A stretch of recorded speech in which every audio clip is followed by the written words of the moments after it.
کیوں ضیاءکار بنوں سود فراموش رہوں، فکر فرد نہ کروں مہ و غم دوش رہوں، نالے بلبل کے سنوں ہماتن گوش رہوں، ہم نوا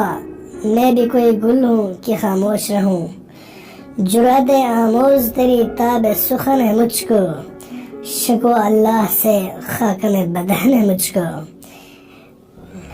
ہے بجا شیوہ تسلیم میں مشہور ہے ہم، قصہ درد سناتے ہیں مجبور ہے ہم، ساز خاموش ہیں فریاد سے معمور ہے ہم، نالہ آتا ہے اگر لب پہ تو معذور ہے ہم، اے خدا شکوے ارباب وفا بھی سن لے، خوگر حمد سے تھوڑا سا گلہ بھی سن لے، بس رہے تھے یہیں سلجوق بھی تورانی بھی اہل چین میں ایران میں ساسانی بھی، اسی معمور میں آباد تھے یونانی بھی، اسی دنیا میں یہودی بھی تھے نصرانی بھی، پر تیرے نام پہ تلوار اٹھائی کس نے، بات جو بگڑی ہوئی تھی وہ بنائی کس نے، نقش توحید کا ہر دل پہ بٹھایا ہم نے، زیر خنجر بھی یہ پیغام سنایا ہم نے، تو ہی کہہ دے کہ اکھاڑ در خیبر کس نے، شہر قیصر کا جو تھا اس کو کیا سر کس نے،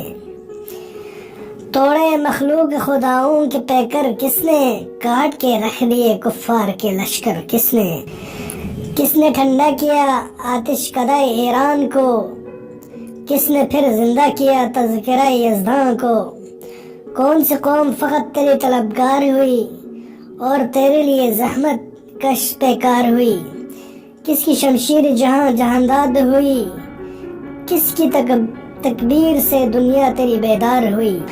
آ گیا انہیں لڑائی میں گر وقت نماز، قبلہ روح ہو کے زنی بوس ہوئی قوم حجاز، ایک ہی صف میں کھڑے ہو گئے محمود و ایاز، نہ کوئی بندہ رہا نہ کوئی بندہ نواز، بندہ صاحب محتاج غنی ایک ہوئے، تیری سرکار میں پہنچے تو سبھی ایک ہوئے، دشت ہے دریا بھی نہ چھوڑے ہم نے، بحر ظلمات میں دوڑا دیے گھوڑے ہم نے، صفحہ دہر سے باطل کو مٹایا ہم نے، نوح انسان کو غلامی سے چھڑایا ہم نے، تیرے کعبے کو جبیبوں سے بسایا ہم نے، تیرے قرآن کو سینے سے لگایا ہم نے، پھر بھی ہم سے گلہ ہے کہ وفادار نہیں، ہم وفادار نہیں تو بھی تو دلدار نہیں۔